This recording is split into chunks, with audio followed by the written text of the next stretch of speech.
Hello guys, అందరికీ నమస్తే. Today special పాలకూర పకోడీ అండి. ఈవినింగ్ టైంలో చేసుకొని తింటే ఎంతో అద్భుతంగా ఉంటుంది. ముందుగా అయితే మనం పాలకూర పకోడీ చేసుకునే ముందు పాలకూర పకోడీలో లాభాలు ఏంటో తెలుసుకుందామా. పాలకూర ఆరోగ్యానికి చాలా మేలు చేస్తుంది. పాలకూరలో పోషకాలు పుష్కలంగా లభిస్తాయండి.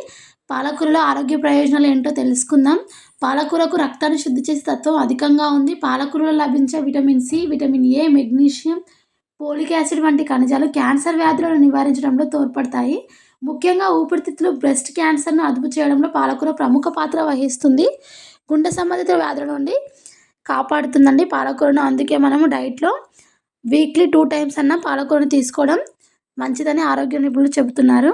తప్పకుండా మనమైతే పాలకూరను పిల్లలు, పెద్దలు అవసరమైన పోషకాలు, శక్తిని అందిస్తుంది కాబట్టి మీ జ్ఞాపక శక్తిని కూడా మెరుగుపరుస్తుందండి ఇది. అందుకే కంపల్సరీగా తీసుకోండి. ముందుగా అయితే మనం ప్రాసెస్లోకి వెళ్ళిపోదాము. పెద్ద సైజు ఆనియన్ని సన్నగా తరిమి వేసుకోండి. ఒక చిన్న 2 పచ్చిమిర్చీలు, కొద్దిగా కారం, కొద్దిగా కరివేపాకుని కట్ చేసి యాడ్ చేసుకోండి. కొద్దిగా సాల్ట్, కొద్దిగా ధనియా పౌడరు లేకుంటే ధనియాలు కూడా యాడ్ చేసుకోవచ్చండి. స్మాష్ చేసి యాడ్ చేసుకోవాలి. కొద్దిగా అల్లం వెల్లుల్లి పేస్ట్ ఫ్రెష్ది, లైట్గా జీలకర్రను యాడ్ చేసుకొని జీలకర్ర ప్లేస్లో ఓమా కూడా యాడ్ చేసుకోవచ్చు. దీనిని వాటర్ వచ్చేంత వరకు బాగా కలిపేసుకోవాలండి. ఇదే టైంలో పాలకూరని వేసి కూడా కలిపేసుకోవచ్చు, కానీ మొత్తం మెత్తగా అయిపోతుంది. పాలకూర పకోడీ అనేది పర్ఫెక్ట్గా రాదు. సో మనమైతే ఆనియన్స్ని స్మాష్ చేసుకుంటే వాటర్ అనేవి వస్తాయి. చూడండి, ఈ విధంగా వాటర్ వస్తాయి. మనం అడిషనల్గా వాటర్ తీసుకోవాల్సిన అవసరం లేదు. పాలకూరలో, ఆనియన్స్లో పుష్కలంగా వాటర్ ఉంటాయి కదా, సో మనం అడిషనల్గా వాటర్ అవసరం లేదండి.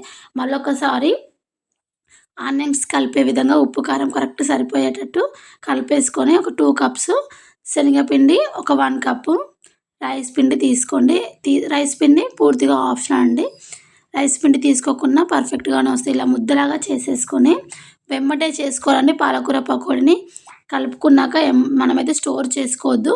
ఈ విధంగా ఎమ్మటే చేసుకుంటే మనకు వేయడానికి పర్ఫెక్ట్గా ఉంటుంది. మనం స్టోర్ చేసి హాఫ్ అన్ అవర్ తర్వాత వేసామనుకోండి, పిండి అనేది లూజ్గా అయిపోయి మెత్తగా వస్తుంది పకోడీ. కలిపిన వెంటనే పకోడీ వేసుకున్నాం అనుకోండి, క్రంచీగా క్రిస్పీగా వస్తుంది. నేనైతే ఆయిల్ అయితే హీట్ అయింది. పకోడీని అయితే వేళ్ళతో తుంచుకుంటూ వేస్తున్నాను. నేను వీడియోలో చూపించే విధంగా మీరు కూడా అదే విధంగా వేసేసేయండి. చాలా పర్ఫెక్ట్గా వస్తుంది. మంటను మీడియం టు హై ఫ్లేమ్లోకి అడ్జస్ట్ చేసుకుంటూ పెట్టండి. మొత్తం పకోడీ వేసాక మంటను హై ఫ్లేమ్లో పెట్టి వేయించుకోవాలి, లేకపోతే ఆయిల్ అనేది పీల్చుకుంటుంది. సోడా అనేది అస్సలు వేయకూడదండి. సోడా వేస్తే ఆయిల్ అనేది ఎక్కువగా పీల్చుకుంటుంది. సోడాని మొత్తం స్కిప్ చేసేయాలి. ఈ విధంగా తీసేసి ఇంకొక వావి వేసుకుందామండి. చూడండి, వీడియోలో చూపించే విధంగా చేతులతోనే చుంచుకుంటూ వేసుకోండి. ఒకేసారి వేసామనుకోండి ముద్దగా పడిపోయి అంత పర్ఫెక్ట్గా ఉడకదు. సో మనం ఈ విధంగా వేసుకున్నాం అనుకోండి, పర్ఫెక్ట్గా క్రిస్పీగా ఉడుకుతుందండి. మంటనైతే మనము పకోడీ వేసేంతసేపు మంటను మీడియం ఫ్లేమ్లో పెట్టేసి పకోడీ మొత్తం వేసాక మంటనైతే హై ఫ్లేమ్లో పెట్టేసుకోవాలండి. చూడండి, ఈ విధంగా నేను వీడియోలో చూపించే విధంగా పెట్టి వేసేసుకోండి. చాలా అంటే చాలా బాగా వస్తుంది. ఇప్పుడైతే వీటిని గోల్డెన్ బ్రౌన్ కలర్ వచ్చేంత వరకు వేయించుకోవాలి. మరీ మాడనివ్వద్దండి. లైట్ గోల్డెన్ బ్రౌన్ కలర్ వస్తే సరిపోతుంది. సేమ్ హోటల్ స్టైల్ లాగా ఉంటుందండి. చాలా అంటే చాలా టేస్టీ. తప్పకుండా ఒకసారి అయితే ట్రై చేసి చూడండి. Tasty and healthy.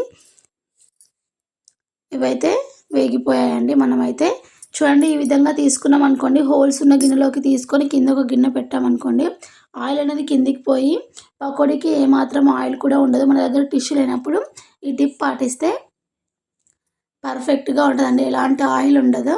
మిర్చీలు కానీ ఏం చేసినా నేనైతే ఈ విధంగానే వేస్తాను. ఏమన్నా ఉంటే ఎక్సెస్ ఆయిల్ అంతా కిందికి వెళ్ళిపోతుంది. చూడండి, ఎంతో టేస్టీ అయిన పకోడీ అనేది రెడీ అయిపోయిందండి. మనం పాలకూర పకోడీ చేసేటప్పుడు కొద్దిగా కొత్తిమీర, కొద్దిగా పుదీనా కూడా ఉంటే యాడ్ చేసుకోండి. అలా కూడా టేస్ట్ బాగుంటుంది. చాలా అంటే చాలా. చూడండి, చుంచితే ఎంత బాగా క్రిస్పీగా వచ్చిందో. పర్ఫెక్ట్ అండి.